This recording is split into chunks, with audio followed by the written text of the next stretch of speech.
오늘 구슬은 그 신동엽 문학관의 김영수 관장님 모시고 하게 되었는데요. 새로운 이 신동엽 문학관, 신동엽 생가에서 하게 돼서 굉장히 감회가 새롭고 새로운 영상을 남길 수 있을 것 같아서 기대가 됩니다. 간단히 자기소개 부탁드리겠습니다.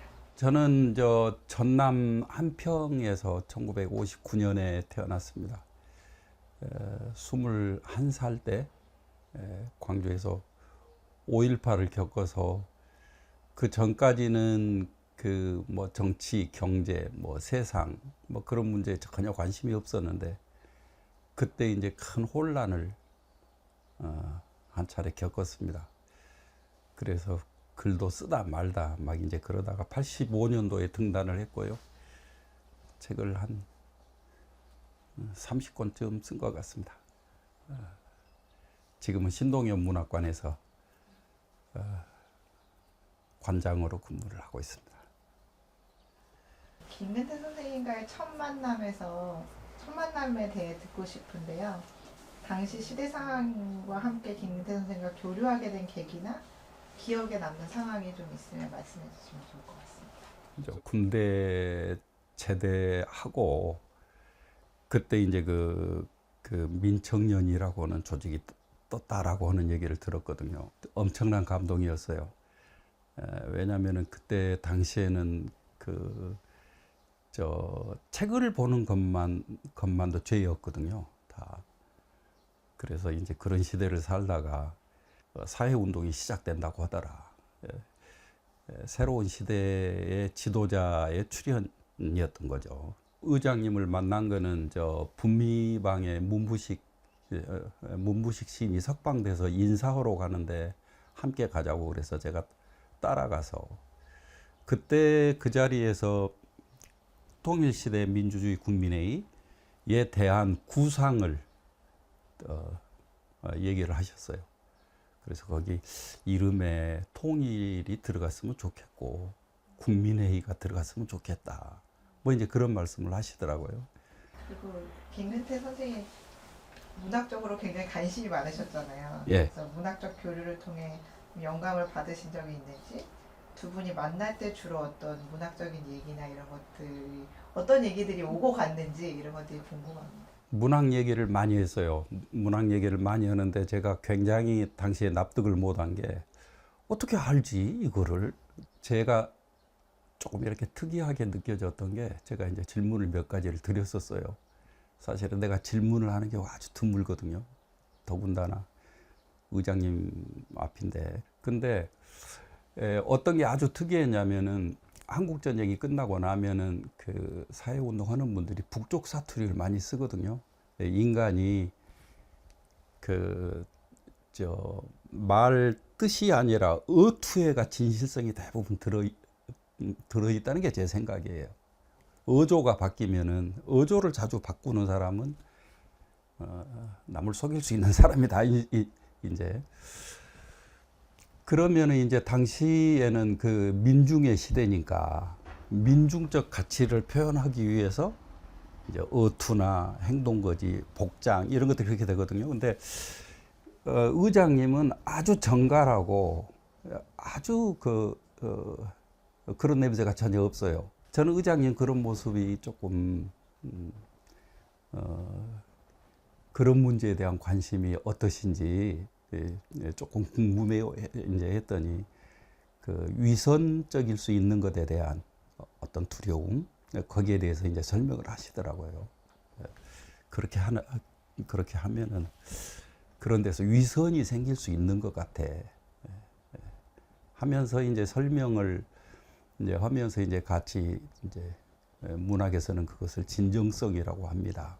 이제 그 진정성에 대한 관심이 아주 커요. 그 진정성 때문에 박노해 시 이야기를 하게 되고 또 김남주 시 이야기를 하게 되고 그 이제 박노해 시 중에 어머니라고 하는 시 제목이 어머니였던가 그런 시가 있어요. 그 시 얘기를 주고 받았어요. 어머니 당신 안에 적이 들어 있습니다. 어머니 때문에 마음이 약해지잖아요. 그게 이제 그런 노래예요. 이제 그런 부분들에 대한 그 그걸 어떻게 봐야 되는지 이제 그런 얘기들. 이게 사실은 문학적으로 꽤 깊은 이야기들이거든요. 그래서 그런 얘기하면서 그러면 의장님은 저 어떤 사람의 시가 좋습니까? 했더니 나는 이성부를 좋아해. 그러더라고요. 이성부는 아는 사람이 안 많은데 어떻게 여기를 다 알지? 시뿐만이 아니라 그림. 예를 들어서 만화 얘기를 했는데 당시에 그 박재동 만화가 한겨레 신문에서 정말로 그 탁월한 만화들이 많이 나왔었어요. 그때 그 이야기했더니 나 박재동보다 더 좋아하는 사람이 있어. 누굽니까? 했더니 이희재가 좋아. 이희재가 왜요? 했더니 따뜻하잖아. 선이 따뜻하다. 그래서 아마 여러 장르를 넘나들면서 예술과 정치가 뒤섞여져 있는, 근데 이제 주제는 하나죠. 진정성인데 그게.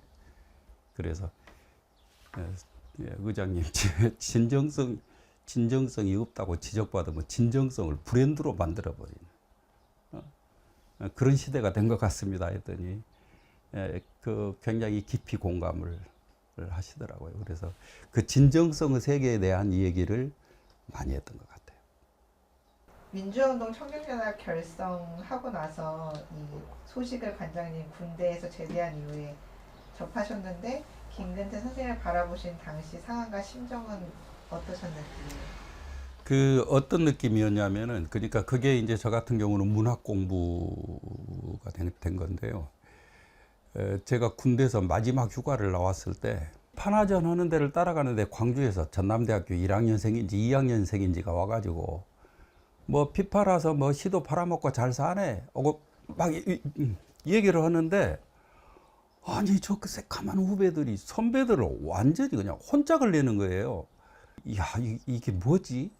운동권 하면 그렇게 세나? 이제 그렇게 생각을 했는데, 이제 그 오르 노래 꽃잎처럼 뭐 금남로에 뭐 떨어진 저 두부처럼 베어진 젖가슴 막 노래가 그러는 거예요. 거기서 저 젊은 친구가 뭐라고 얘기를 하냐면은 신새벽에 뒷골목에 그것도 남몰래 자기가 흐느끼며 민주주의 만세 하면 뭐하고 안 하면 뭐하냐, 2,000명이 죽는데 막 이제 그 이야기를 듣고 굉장히 충격을 받았어요. 아, 아침 이슬의 시대가 갔구나. 저 거친 광야에 나 이제 가노라의 시대가 이제 끝났구나. 그 시대가 끝나고 그 새로운 형식의 삶과 투쟁이 시작되는 시대에 지도력이 이런 식으로 출현하는구나 라고 하는 게 제가 그 김근태 의장한테 이렇게 이제 느낀 거였어요. 배운 거. 전화번호 걸고 이름 걸고 전면전을, 그러니까 이제 뭐 숨어서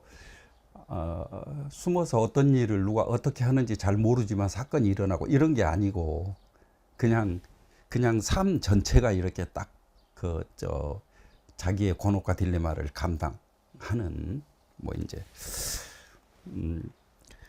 그런 의미에서 제가 조금 전에 표현을 그 새로운 지도자, 새로운 시대의 지도자가 출연을 했다.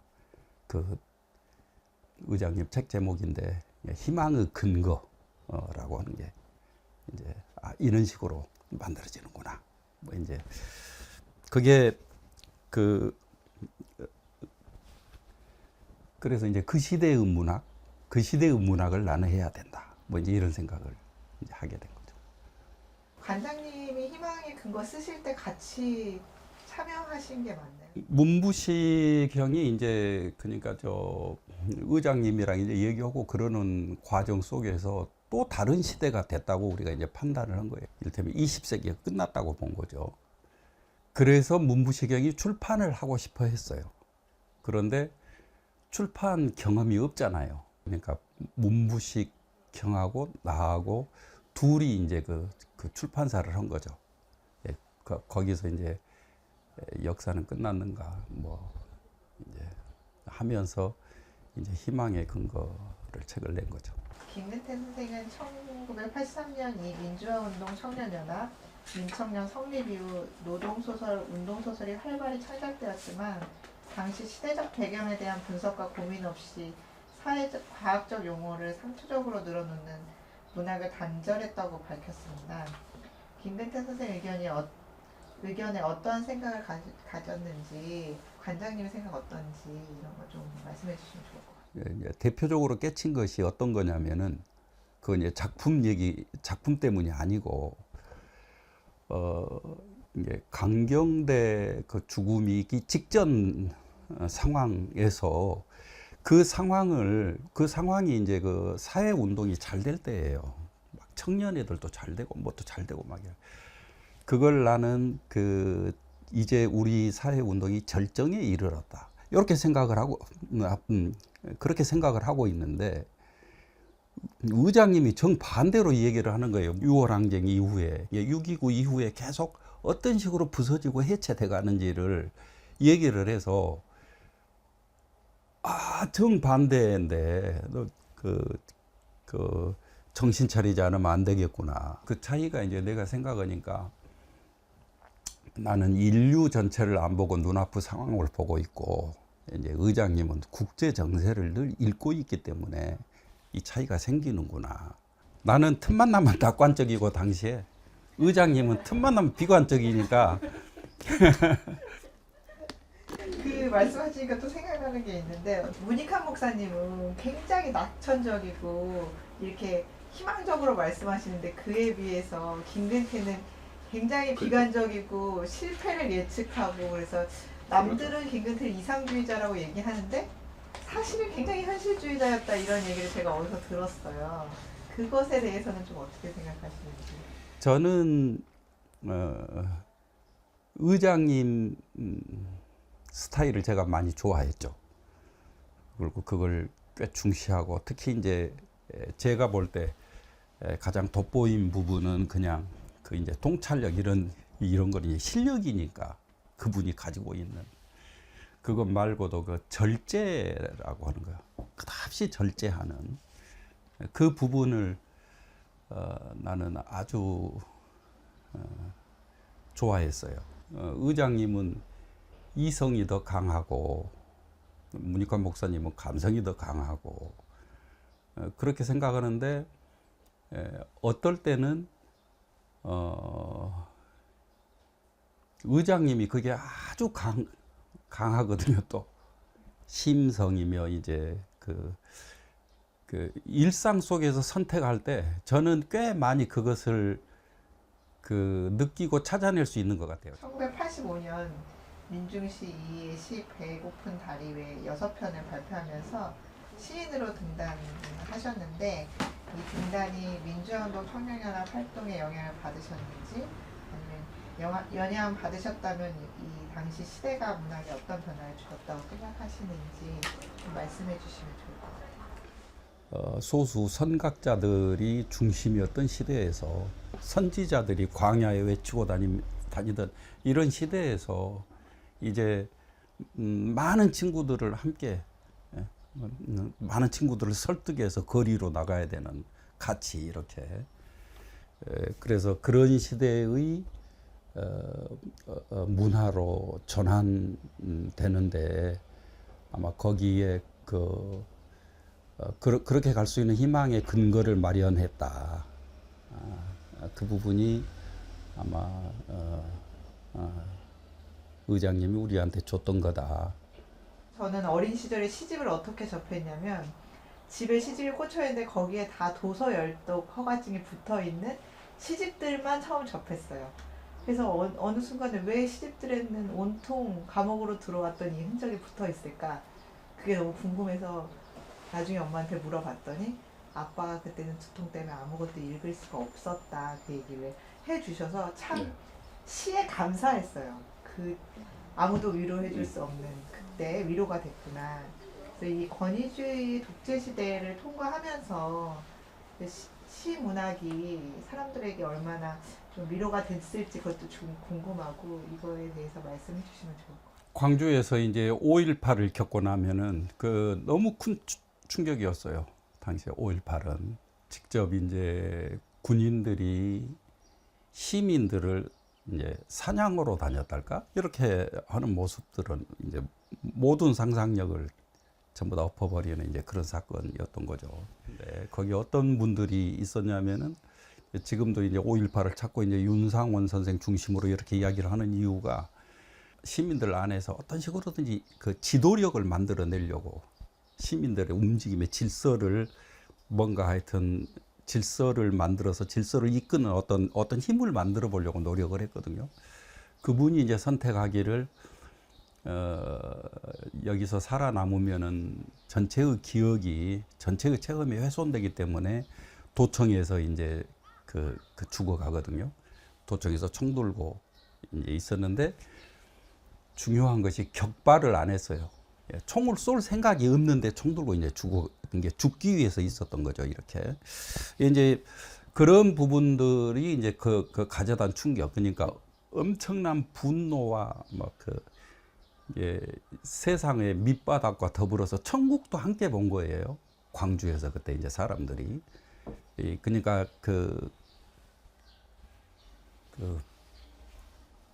거룩한 이제 그런 것 때문에 당시에 그런 것들을 말로는 설명이 잘 안 돼요. 그래서 산문이 안 되는 시대예요. 1980년대를 시의 시대라고 부릅니다.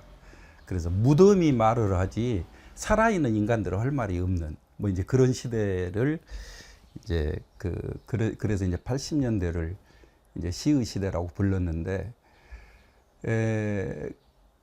그 시들 중에서는 이제 그 상처로 인해서 이제 비명도 많죠. 시에 무엇이 있다고 생각되냐면은 의장님하고 대화를 할 때는 그런 얘기를 할 필요가 없이 다 그냥 이렇게 전제돼서 제가 그 서정의 가치를 제가 꽤 높게 놓고 얘기하거든요. 서정성이 아주 높은 분인데 이 서정성이란 감상을 말하는 게 아니라 객관세계에 환기된 감정. 예를 들어서 갑자기 흰눈이 팍팍 온다거나 하면은 객관세계가 발칵 뒤집혀서 내 안에 나의 가슴이 또 같이 이렇게 이제 뒤집히거든요. 그 세계에 맞추어서. 이 세계와 계속 이렇게 소통하는 힘이 서정의 힘이에요. 그래서 제가 생각할 때 개인적으로 아마 한국 현대사가 이렇지 않았다면은 뭐 의장님은 문필가로 아마 계속 사셨지, 문인이지 저분은. 저는 그런 생각을 거의 틀림없이 문학을 했을 것이다. 저 속으로 이렇게 생각을 했던 거예요. 추도시 사라질 별을 기리는 노래에서 제목과 내용을 볼 때 사라진 별이 민주주의 투사를 의미하는 것으로 생각했는데 마지막 내용을 보니 김근태 선생을 기리는 시로 보입니다. 시를 지을 때 한국 현대 한국 사회의 모순과 공식의 민주투사를 어떻게 바라보았는지 보입니다만 당시의 관점을 구체적으로 소개해 주실 수 있을까요? 수많은 민주투사들과 다른 GT를 제가 이제 별이라고 이제 표현을 한 건데, 그때 당시에 설명을 해 드렸는데 다른 분들이 전부 주변에서 얘기를 인식하는 방식이 달랐기 때문에 그렇게 생각하셨는지는 잘 모르겠어요. 2008년도에 그 광우병 소들 때문에 촛불 집회를 하잖아요. 이 촛불 집회가 뭘로 시작되냐면은 김근태 낙선으로 시작되거든요. 그 과정에 어떤 흐름이 하나가 딱 생기는 거예요. 이 흐름이 이제 그 이후에는 약간의 유행어처럼 됐는데 지몬미예요. 지몬미. 지키지 못해서 미안해. 그 낙선 개표 방송이 지몬미로 이어져서 그게 청계천으로 그러면 나가자. 또 이제 그 중고등학생들을 하고 이렇게 연결돼 갖고 이제 촛불 집회가 시작되는 거예요. 제가 그거를 계속 클릭해서 계속 보고 이 쟤들이 인터넷에서 저렇게 말한다고 진짜로 나오나 안 나오지 하고 제가 나가봤어요. 한 2,000명이 딱 나오는 거예요. 지금 모인 사람들은 우리가 알았던 전민항쟁 시대의 활동가들과 전혀 다른 새로운 사람들이, 새로운 인류가 지금 광화문 거리를 지금 차지하고 있다. 이들에게는 이들에 맞는 지도자가 필요하다. 근데 그들이 자주 의장님 얘기를 한다. 그래서 의장님이 광화문으로 나오셔야겠다. 저는 개인적으로 그때 하여튼 나왔다 들어가시긴 했어요. 저는 개인적으로 가장 중요한 기회였다. 새로운 권력이 만들어질 수 있는 가장 중요한 기회였다라고 저는 그렇게 생각을 합니다. 근데 주변이 준비가 좀 덜 됐어요. 저는 의장님하고는 대화가 잘 되는데 이제 옆에서 같이 활동하시는 분들하고 대화가 좀 잘 안 되더라고요. 그러니까 말을 잘 안 해요. 이제 새로운 그 움직임, 이제 봉기가 아니라 축제로 의사 표현을 하는, 정치가 아니라 문화로 세계를 바꾸는 뭐 이제 이런 시대의 정치 지도자가 이제 필요하다고 그 대표들 데리고 가서 건의를 했었죠. 저는 그 다음번에 가서 의장님 어떻게 되고 있습니까 했더니 그 공부하는 그룹을 만들어서 공부하고 있다고, 이정희도 거기 들어있다고 이제 얘기를 그 얘기를 들었었습니다. 제가 생각할 때 도덕적, 그러니까 그 명석한 두뇌로 세계를 그냥 추상적으로 감으로 이렇게 안 해버리고 계속 이렇게 읽거든요. 그렇게 읽는 분이 도덕과 미학을 갖췄다라고 하는 게 이제 제가 그 생각은, 이 부분이 대중을 끌고 갈 수 있는 부분이다. 이 부분이 새로운 시대의 노선이 만들어질 수 있는 부분이다. 이제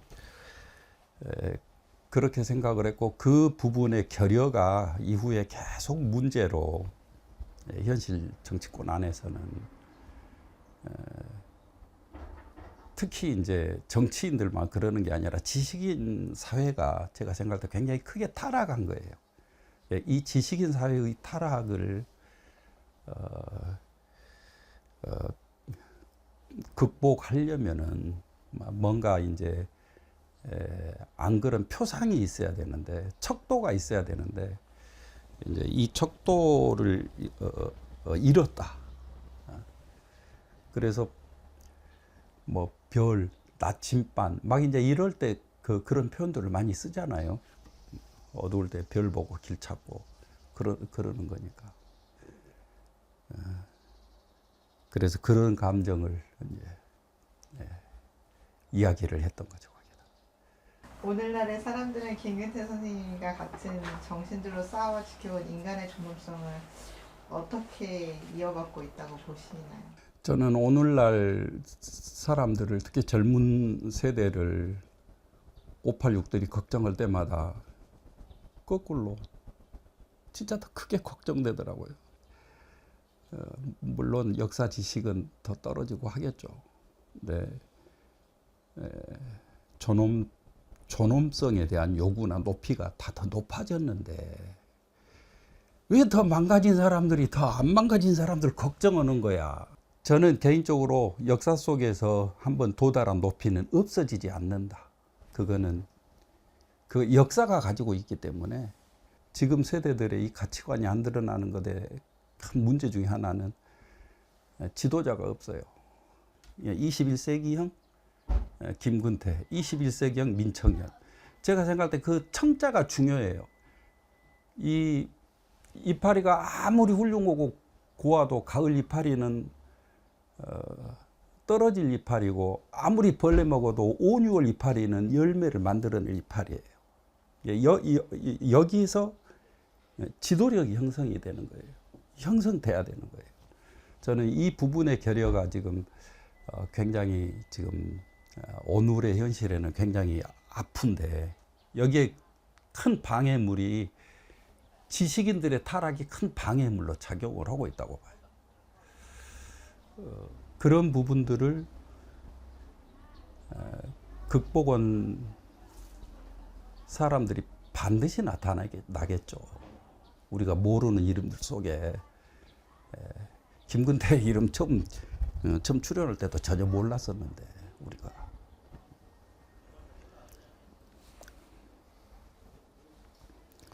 존엄성의 크기는 안 줄어든 거죠. 김근태 당신은 옳았습니다. 이 추모 책에 풀잎처럼 부드럽고 대추씨처럼 단단한 존재 예술가요, 이렇게 표현하면서 여기 내용을 보면 김근태 선생이 모든 것을 짊어지고 있으니 이를 내려놓았으면 하지만 김근태 선생이란 인물 됨됨이가 그러지 못하는 분이셔서 안타까워하는 느낌이 들고, 이 글을 쓸 때 김근태 선생이 어느 부분을 조명하기 위해 썼는지 좀 회고해 주시면 좋을 것 같은데요. 사실은 이 단어가 저희 그 김근태 재단 분들이 모여서 얘기할 때도 너무나 김근태를 잘 표현한 이 풀잎처럼 부드럽고 대추씨처럼 단단한 존재 예술가가 어떻게 이런 글을 쓰셨을까, 이런 말을 나눈 적이 있어요. 사실은 되게 모순적인데 너무 김근태를 잘 표현하고 있다. 요거에 대해서 좀 회고해 주시면 좋을 것 같아요. 의장님에 대해서 마음을 좀 표현을 해야 되는데, 저는 이제 좀 너무 사회과학적 용어로 너무 도식적으로 평을 해볼까봐, 예를 들어서 숨 죽인 채 엎드려야 민주주의를 외칠 수 있었던 시대가 있었어요. 숨 죽인 채 엎드려야 했던 그 무서운 시대를 종결시킨 자다. 이제 그걸 종결시키려면은 어느 정도 설득력을 가지고 있어야겠어요. 사형시켜도 민주주의 외치고 막 했잖아요. 근데 지금 그 시대의 종결자다, 김근태는. 그 다음에 5.18을 딱 겪고 이제 앞서서 가난이 산 자에 따르라. 이 시대의 창조자다. 그러니까 80년대적 감각의 창조자다. 586 세대들이 막 이제 실무 다 보고 유능해요. 그런데 한 층을 딱 다른 층에 가면은 70년대 국가폭력의 희생자들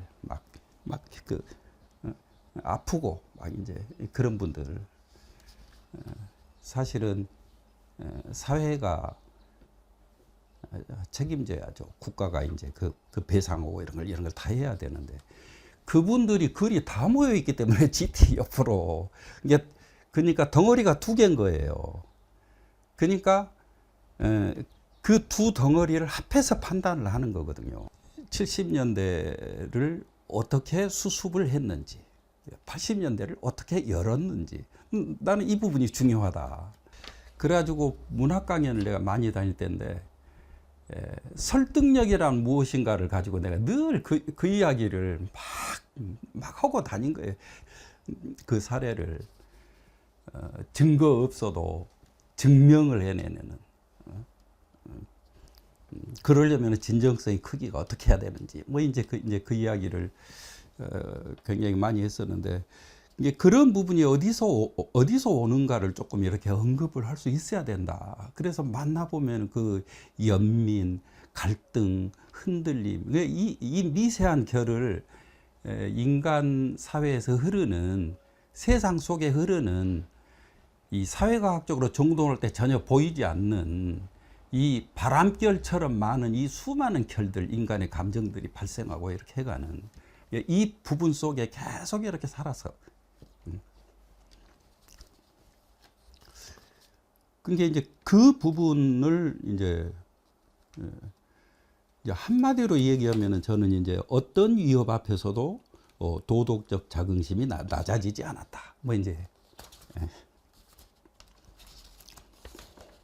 김근태 선생님과의 만남이 관장님께 개인적으로나 사회적으로 어떤 영향을 좀 끼쳤을까요? 혼돈의 시대라고 생각을 했었으니까 나는 앞이 잘 안 보이는 깜깜한 어둠 속에 놓여 있다고 이렇게 이제 생각을 했었기 때문에 그 어둠 속에서 그냥 따르려면은 그 사유의 높이 이 사유의 높이가 안 높으면 또 이제 믿음이 좀 잘 안 가죠. 저 판단을 믿어도 되는지 시대 정신의 높이 그 다음에 이제 중요한 게 인간의 높이 그런 부분에서 저는 척도라고 생각을 했어요. 네, 다음 질문은요. 민주주의자로서 김근태 선생은 어떤 사람이었으며 그가 역사에 어떻게 기억되기를 바라는지 궁금합니다. 김수영 시인이 시를 가지고 얘기를 할 때 시는 머리로 쓰는 게 아니고 아이디어로 쓰는 거 아니고 가슴으로 쓰는 것도 아니고 온 몸을 밀고 가는 것이다. 예, 삶이 만들어내는 거지 머리나 열정이 만들어내는 게 아니다. 그런 얘기를 한 건데 제가 생각할 때 의장님은 그랬던 분이니까 김수영 시론이 굉장히 설명을 잘하고 있다. 마지막으로 김근태 선생과 관련해서 하시고 싶은 말씀이나 아니면 오늘 인터뷰 촬영을 하시면서 느끼는 소회 간단하게 말씀해 주시고 마치겠습니다. 저 언젠가 선거 끝나고 내가 무슨 책에다가 저 선거가 어떻게 되든 나의 지도자는 의장님입니다. 뭐 이제 그 뜻을 꼭 이렇게 전하고 싶더라고요. 그래가지고 그 책에 서명을 그렇게 한 책이 내가 하나가 있어요. 예, 나의 지도자는 뭐 선거고 상관없이 나의 지도자는 의장입니다. 어떤 그런 그렇게 해서 들고 간 기억이 납니다. 그런 부분들은 제가 계속 제가 제 가슴에 담고 있는 그런 부분들이죠.